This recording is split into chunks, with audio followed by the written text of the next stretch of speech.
Olá, seja muito bem-vinda, muito bem-vindo ao programa Toque de Vida Debate de hoje. Eu sou o pastor André e é uma alegria ter você aqui com a gente. No mês de outubro, temos algumas comemorações importantes, em especial o Dia das Crianças e o Dia do Professor. Essas duas datas, apesar de ocorrerem separadamente, estão conectadas por um tema comum: a educação. É por meio da educação que a criança se apropria do mundo ao seu redor e também se encontra com um personagem fundamental no processo educacional, que é o professor. Mas, apesar de todos os esforços já realizados, buscando aprimoramento dos processos educacionais, ainda há muito que se avançar na educação no Brasil. E para conversar conosco sobre os rumos da educação no nosso país, não há ninguém melhor do que os professores. Por isso, o Toque de Vida Debate convidou as professoras Marlene Terezinha Fernandes e Darlise Teixeira de Mello, ambas da Ubra Canoas, para um bate-papo.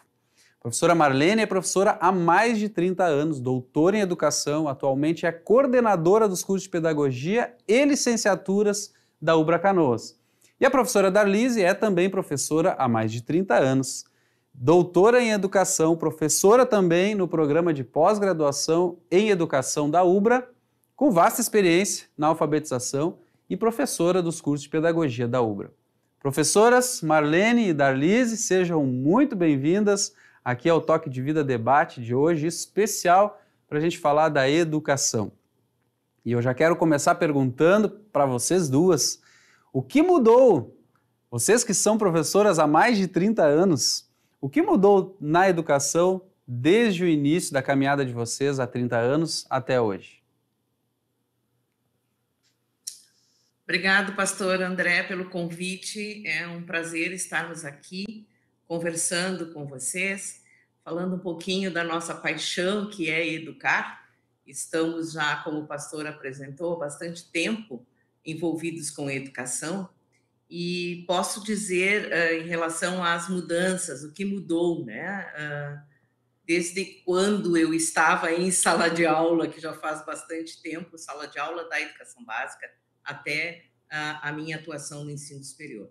Eu percebo como uma mudança significativa, uma mudança profunda, importante no modo de ensinar e de aprender. Estamos ainda, em algumas situações, num período de transição de um ensino extremamente conteudista para um ensino em que o aluno é percebido como protagonista da sua aprendizagem. É o aluno que vai empreender esforços na sua aprendizagem. Este é um caminhar, até certo ponto, lento, mas percebo aqui na universidade, nos nossos cursos de licenciatura, que este é o nosso discurso e é isto que nós trabalhamos com os nossos alunos, independentemente da licenciatura. É a formação de um aluno protagonista e que ele, sendo protagonista enquanto estudante de um curso de licenciatura, poderá também exercer esse protagonismo lá com os seus alunos quando estiver formado. Então, é isso que nós buscamos aqui na universidade, desenvolver esse espírito, né, de investigador, de o aluno buscar a sua formação. Quais são as suas necessidades? O que ele pretende construir na sua formação para ser um pedagogo, para ser um licenciado em letras, em história, em geografia, em matemática, enfim, ser um professor. Muito então, bem. Isso eu vejo como o mais importante. Então, se eu compreendi bem, teve uma mudança de 30 anos para cá no papel, tanto do aluno quanto do professor.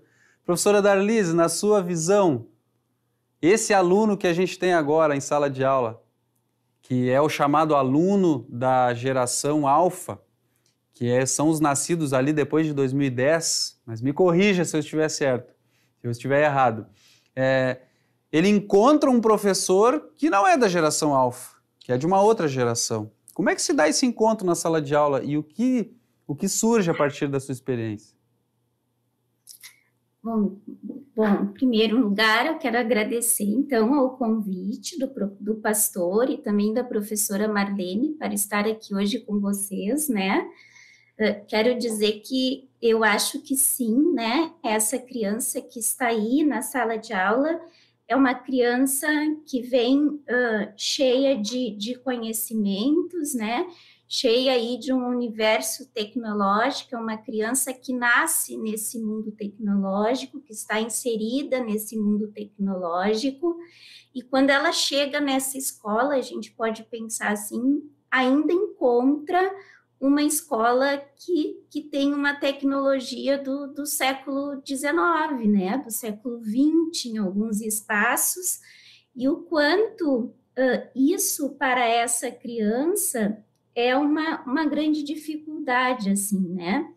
Mas eu sempre penso que há uma relação fundamental na sala de aula, que é justamente essa relação que se dá entre o professor e o aluno, né? E esse professor que consegue, então, olhar para as transformações dessa sociedade, se inserir neste novo universo e, a partir disso, poder pensar o seu fazer pedagógico, né? Então, eu penso que as experiências pedagógicas bem-sucedidas vão ser aquelas em que o professor consegue encontrar esse processo de mediação entre a sua geração e a geração alfa, mas no sentido de poder trazer a criança para esse espaço escolar que tem as suas especificidades, né?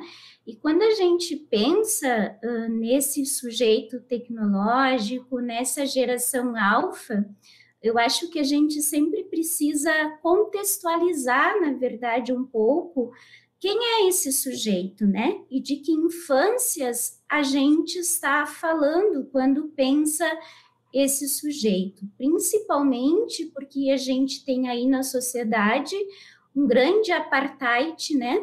Entre infâncias que são as infâncias desrealizadas e as infâncias hiperrealizadas. Então, poder pensar quem é mesmo esse sujeito da geração alfa? Todas Professora, as crianças explica para gente o que é uma criança que a senhora citou agora, hiperrealizada e uma infância, na verdade, né? Hiperrealizada e uma infância desrealizada. E o que é isso, para a gente poder entender? Na verdade, isso é um termo, então, né? É usado pelo Mariano Marodox, que ele vem usando e fazendo esse estudo há mais tempo, desde 95, embora ele não esteja especificamente falando dessa geração alfa, né? Dos nascidos em 2010, a gente pode transpor isso para esse contexto e pensar que as infâncias nos escapam, elas não são universais, elas não são iguais nos diferentes contextos e realidades, e a gente pode pensar no Brasil, mas a gente pode pensar em outros contextos mundiais, como a África, e poder pensar se todas as crianças se encontram nas mesmas condições de possibilidades tecnológicas, nas mesmas condições de possibilidade para que a gente possa nomeá-las enquanto geração dessa contemporaneidade. Sim, elas fazem parte dessa geração, elas fazem parte desse tempo,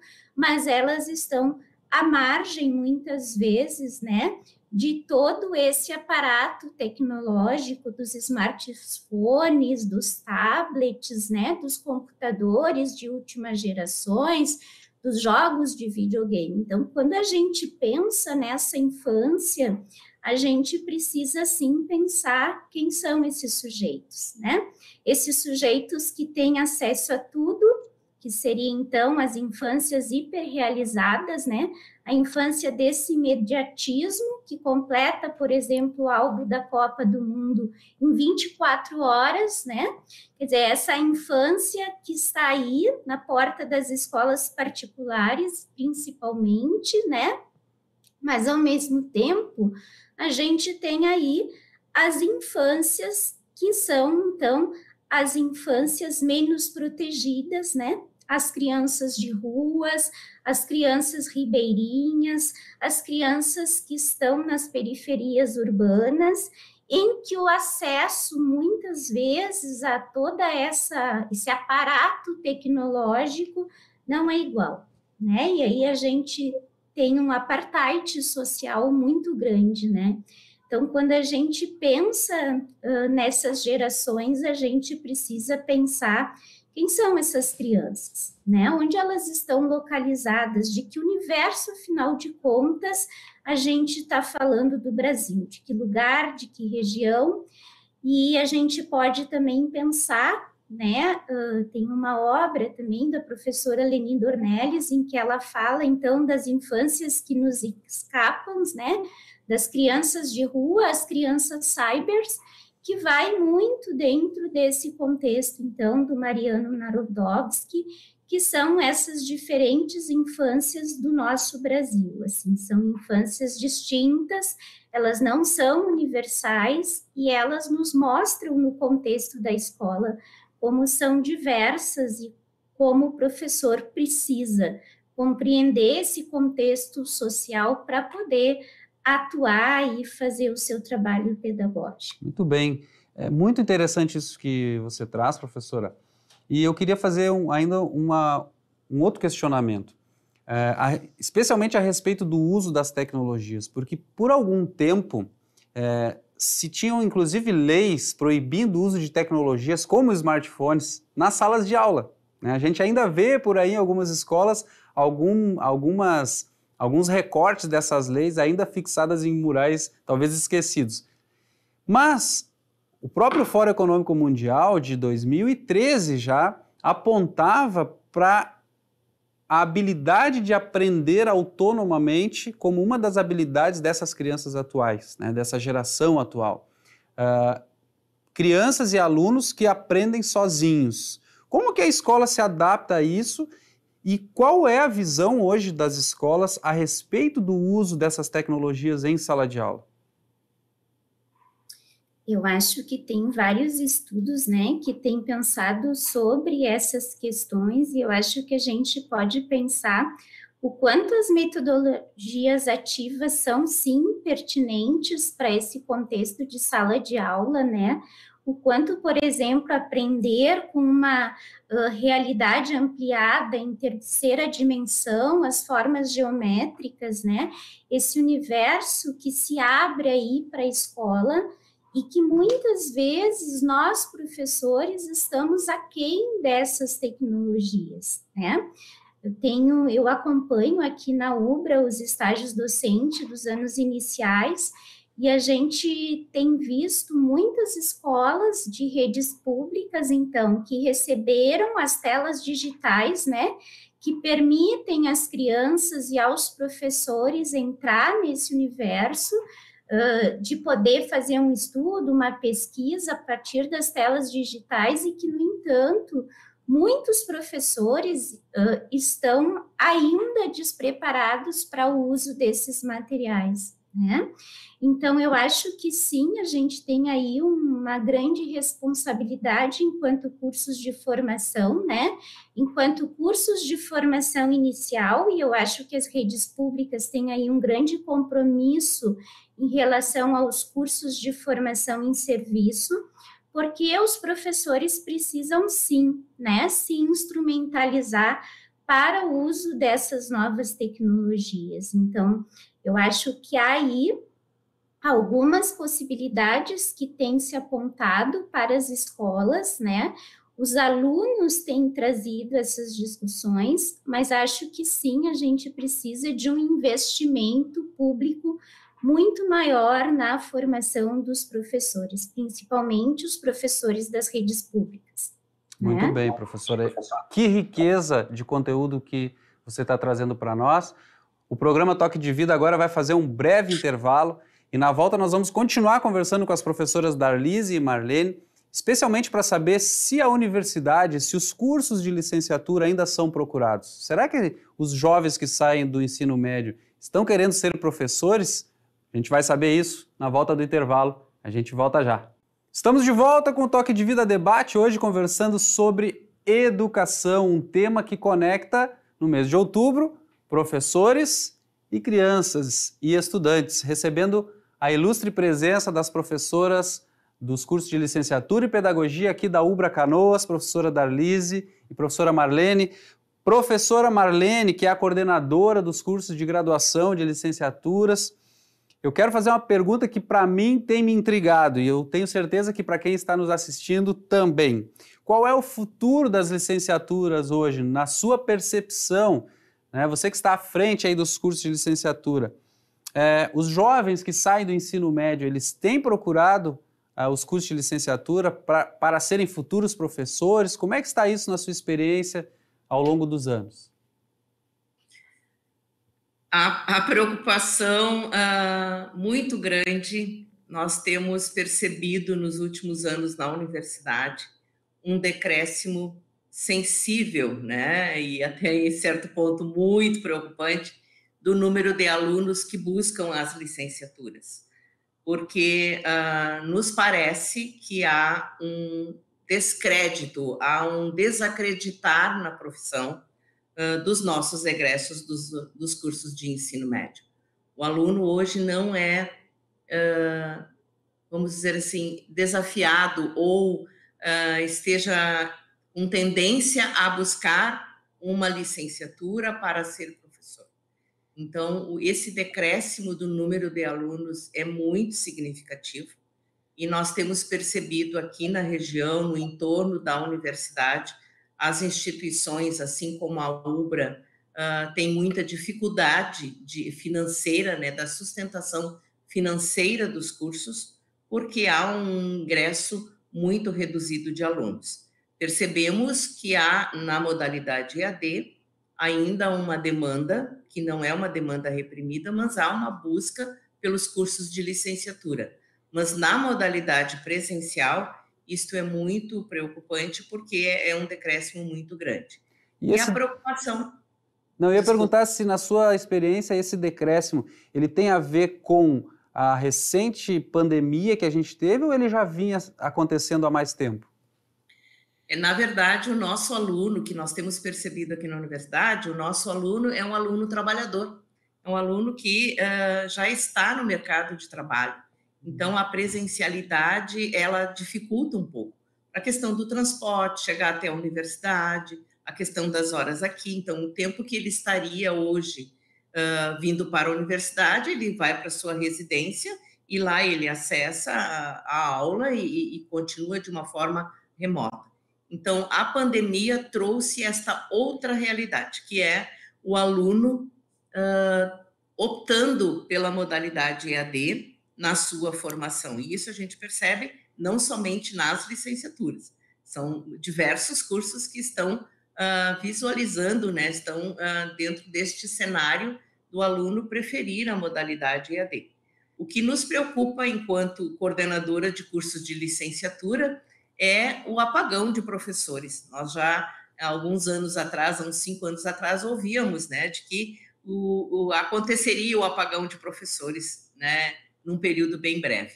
E ele já está aí, né? Nós temos algumas matérias, alguns conteúdos, né, disciplinas no ensino médio que nós não temos professores. Por exemplo? Por exemplo?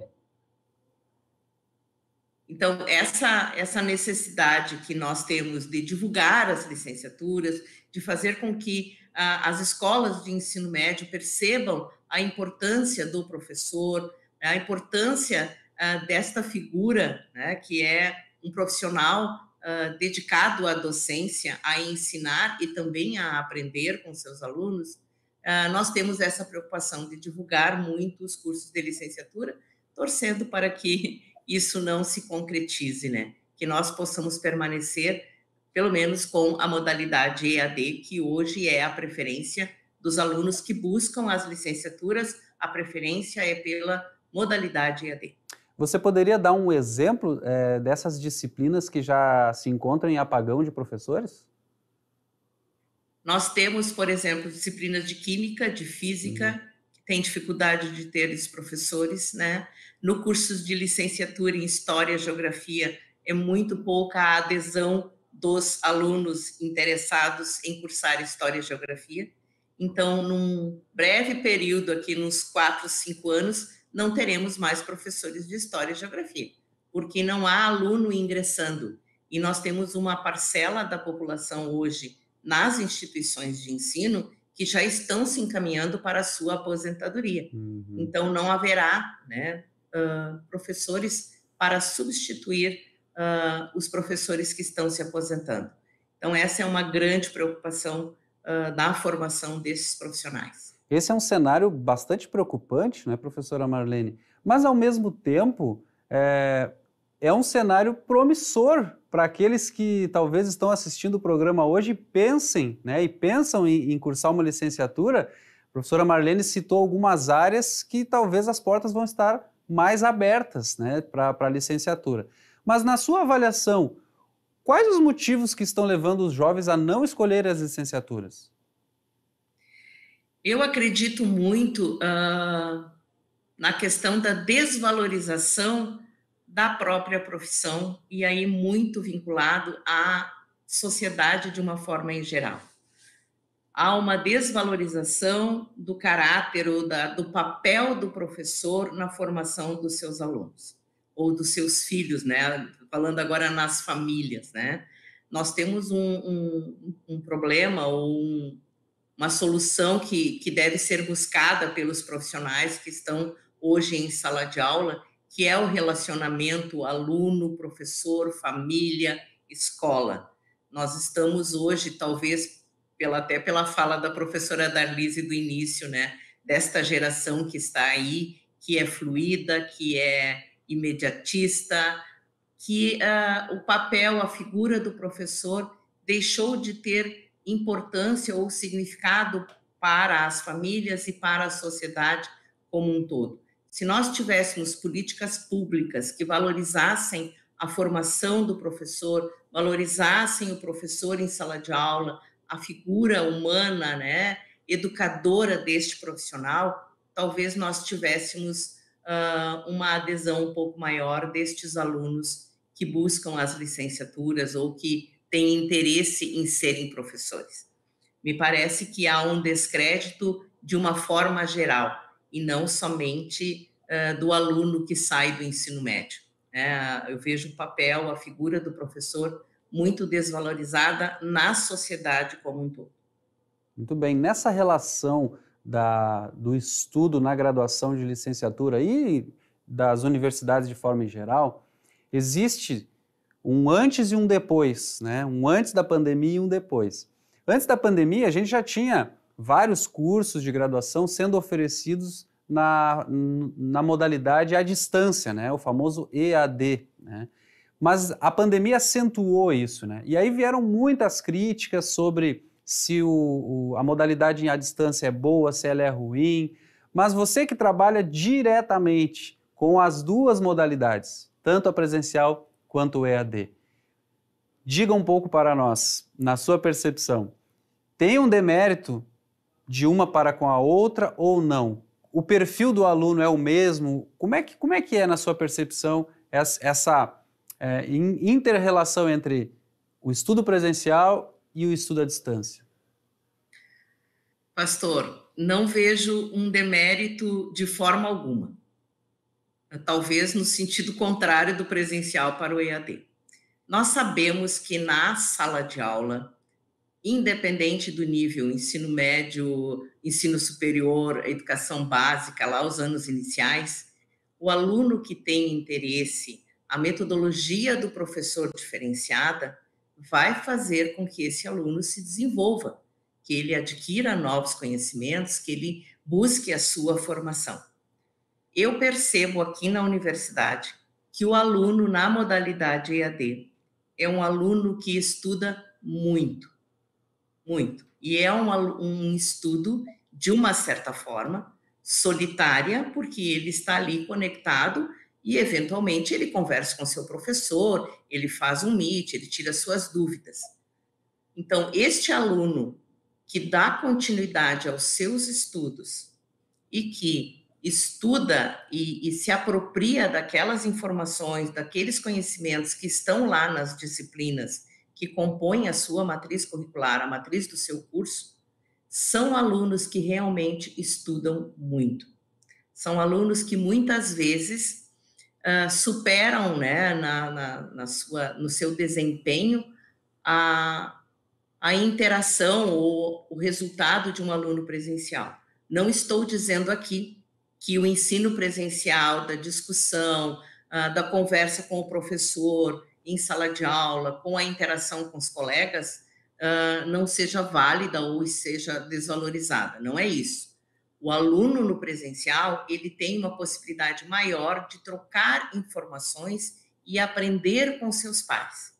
Então, muitas vezes ele vem para a sala de aula, ele fica atento à explicação do professor, ele conversa com os colegas, e isso pode, de alguma forma, não necessariamente, mas pode, de alguma forma, não direcioná-lo para o aprofundamento daquele conteúdo, porque ele já ouviu, ele já conversou com os colegas, com os professores.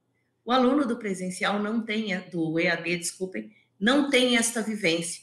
Então, ele precisa estudar, ele precisa se aprofundar, tirar as suas dúvidas com o professor, com o tutor, eventualmente fazer um grupo de estudos vinculado ao polo, mas é um estudo mais solitário e, de certa forma, muito profundo, porque ele terá que, ao final daquele conteúdo, daquela disciplina, né, evidenciar as competências que ele adquiriu.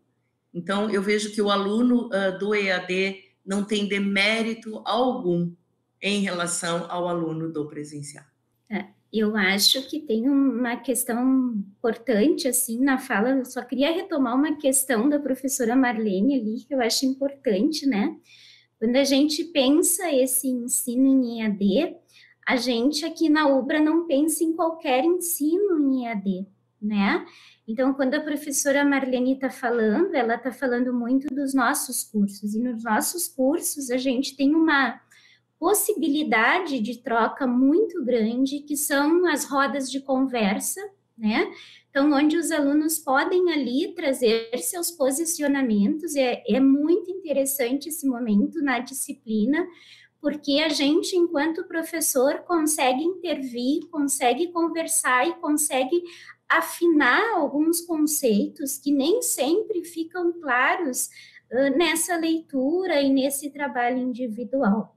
Então, eu acho que quando a gente está aqui falando em cursos em EAD, a gente não está falando em qualquer cursos em EAD, né? A gente está falando de um curso específico, que são os nossos cursos em EAD, onde a gente tem aí um trabalho importante, um trabalho que nos permite essa conversa e esse diálogo com os alunos, essa inserção na disciplina, né? E essa possibilidade de troca e de poder fazer a intervenção e de poder dizer, não é por esse caminho, é por outro, né? Tens que pensar de um outro jeito. E olha quanto isso tem sido produtivo, assim, nas nossas disciplinas, porque eles acabam conseguindo ler o que os colegas escreveram e se posicionar a partir dessas escritas. Então, eu acho que quando a gente está falando aí de um curso em EAD, a gente está falando muito pautadas aqui nas nossas experiências de EAD, eu acho importante. Infelizmente, nós estamos chegando ao final do nosso programa Toque de Vida Debate de hoje. O assunto, o tema da educação é muito importante e nós poderíamos ficar muito tempo ainda aqui, mas estamos chegando ao final. Eu quero agradecer a professora Darlise e a professora Marlene. Muito obrigado pela disponibilidade, por repartir conosco um pouco do conhecimento, da experiência de vocês. E eu espero que a gente possa ainda se encontrar outras vezes aqui no programa. E eu quero agradecer também a audiência de você que está nos assistindo. Muito obrigado pela sua companhia. Eu espero que o programa de hoje tenha sido útil.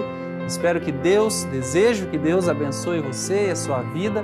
E se quiser mandar uma mensagem para a gente, é só mandar um WhatsApp para o número 51 3477 9282. A gente vai ficando por aqui. Um abraço e até o próximo programa.